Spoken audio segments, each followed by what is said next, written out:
Hello, hello, hello. I want to talk to you about trauma. Of course, I want to talk to you about trauma. Trauma is my favorite subject. My friends.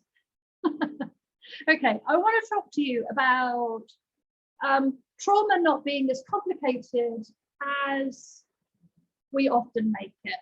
You know, there are a lot of books out there. There's a lot of material out there that often makes understanding trauma very complicated. I was listening to something this morning on Audible, a book on trauma, on how to heal trauma, and I was left thinking, I don't understand. What is that about? He was talking about different ways of the brain working, and I couldn't get my head around fitting that into, well, actually, practically, what does that mean? How does that help me? Why do I actually do I really need to know that? I think some people will need to know that for sure. But for me personally, I like to have the tools and the techniques and the strategies to actually help me to recover and heal, to work on recovery and healing from trauma through a process that I understand, that is easy to implement, that I don't need somebody else to guide me on. Well, you do have to have someone to guide you through the process, moi, to begin with. However, you know, you don't need to have weekly therapy. You can do this process for yourself. So here's the thing about how the trauma recovery method deals with trauma, is that we don't deep dive into the traumatic event. We don't ask you to talk about in detail what has happened to you. That is not useful. All that is going to do is going to re-trigger you. You won't want to look at it. You'll move into possibly a space of denial. It's to work with trauma and to confront it that way is, in some respects, counterproductive. My view, my personal view, of course. What I would rather have is people working through the symptoms of trauma, because that is the long-term consequence of living and dealing with trauma, is the symptoms it is that we have to deal with on a daily basis that have been caused by some traumatic event in the past. So there's an exercise that I ask my clients to do, which I want to share with you, which will raise your level of consciousness. It will raise your level of consciousness so you can see how you are living your life day in and day out. It also enables you to see exactly what is getting in your way and what it is that you need to be working on to help you to start the recovery and healing journey. So remember what I said a minute ago, this is absolutely not about, you know, going deep on into a traumatic event that's happened in your life into fine detail. What we do is we take very much a helicopter view and we connect the dots between experiences that have created the stuckness or the behavior that you are experiencing now in this moment.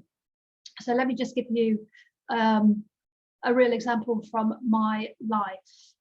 I have my own business. I had a successful business, but I got to the point where it went stagnant. It got stuck. I couldn't grow it past where it got stuck. And that's because I had a fear of being visible, of being highly visible.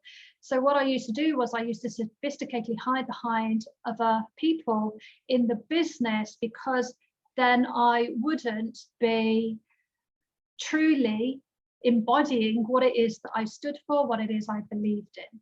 I sophisticatedly hid myself behind other people because I was abused in a children's home when I was younger by a group of other people.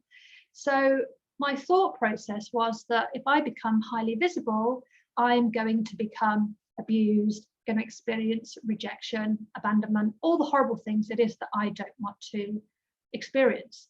Now, I didn't have to go deep on into those experiences. All I needed to do was to realize and to see that those experiences had shaped my behavior and why I was hiding in this, not this current moment, because I'm talking to you now, but around a very sensitive subject. But if I hadn't realized that, I wouldn't be able to do this. So what happened in my behavior was that you navigate away from the things that you feel are going to hurt you, put you in danger. The subconscious, the ego, will dictate that you're not going to go in those places. So it meant that I sophisticatedly hid behind people, and I also didn't want to be visible. I didn't want to stand up for what I believe in. I didn't want to share my story because I didn't want to be abandoned or rejected. What we first have to do is start with what's happening in our daily life. So the things I ask people to write down are 3 things that keep them in flow.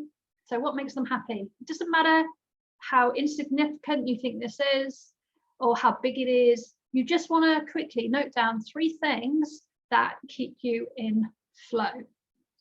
Next, you want to write down 3 things that take you out of flow. What makes you unhappy? What pissed you off? What absolutely just irritated you, pushed your buttons? What are those 3 things? What is taking you out of flow? The next thing you want to write down is what's 3 things that are getting in your way. So for me, a constant one that comes up is my inner critic, my negative self-talk. Yes, I still have it, so I just manage it. What 3 things get in your way? Then you want to write down 3 things that you can do to put your best foot forward. What could you do? What could you have done today to put your best foot forward? And finally, you want to finish with 3 things that are an achievement, that are a success, that you want to acknowledge. Again, it doesn't matter how small or how insignificant it is what you're writing down. The important thing is that you just write down 3 things. Now, this isn't going to mean a lot. Oh, there's a mozzie in the. Oh, going to get bitten. Going to get eaten alive. Mozzie. You want to write down. Okay. Now, you come to the end of the day and you write this all down. It's not really going to mean a lot. What we want to do is have you do it over 5 days, because over those 5 days, what you're going to see is a very clear pattern of what's happening in your life, how you're experiencing life.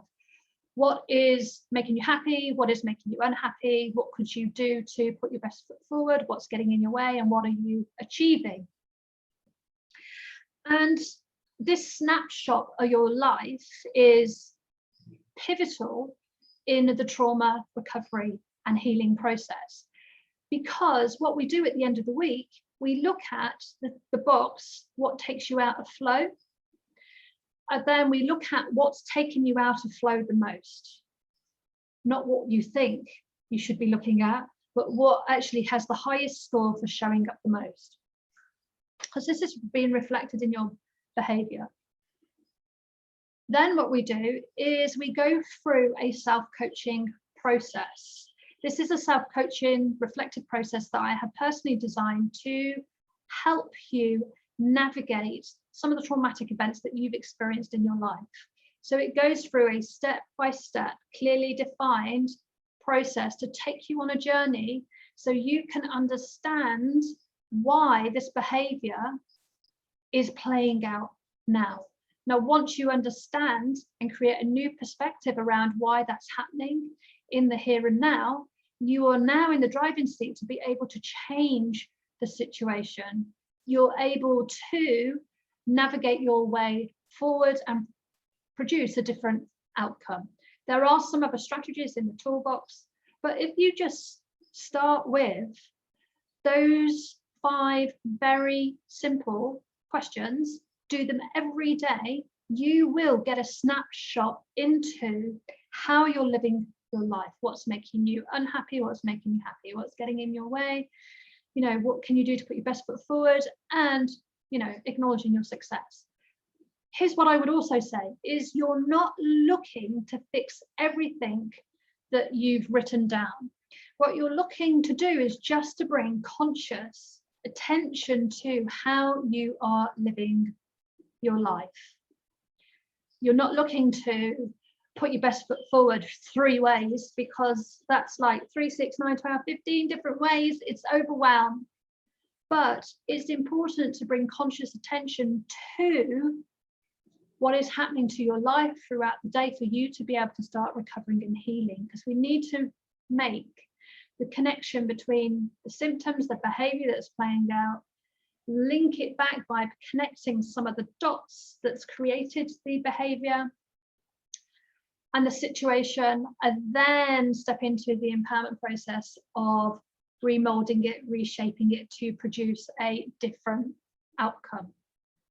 Now, here's the thing about the list, about the journal, and that is that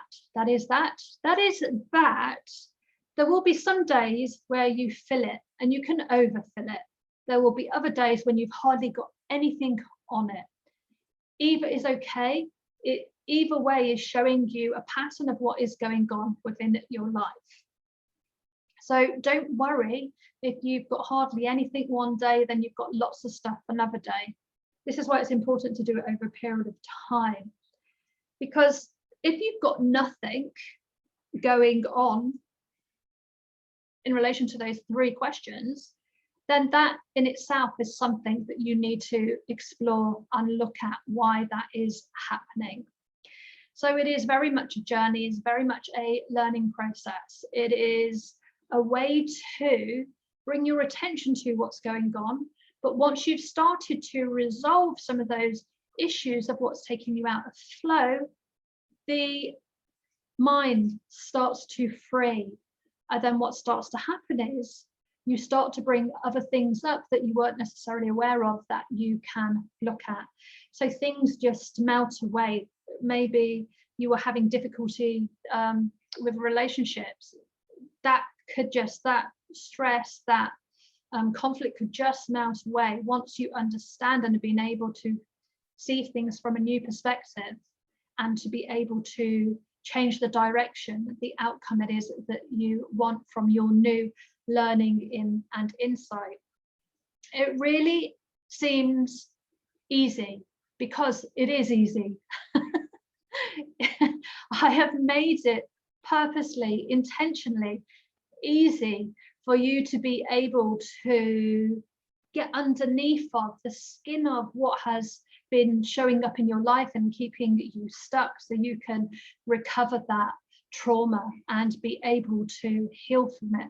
But this is just one of the tools that I use in the trauma recovery method. But it's an important tool because it allows us to work with you where you are at, which is really important. We need to work with you. You need to work with yourself where you're at, not where you think you should be. And this pattern, this journey will show you exactly what it is that you need to be looking at first. Any questions? Pop them below. If you enjoyed this video or appreciated this video, please do hit the like and the like button. I've forgotten the like button and the subscribe button. That would be absolutely awesome. The more people we can get trauma recovery out to, the better. I'm really on a mission to stop trauma. Trauma doesn't need to be as complicated as we make it. It can be a step-by-step, easy to implement journey that you take yourself on, where you are recovering just a little bit, day on day on day on day. You're not having to wait for other people to tell you what the next step is.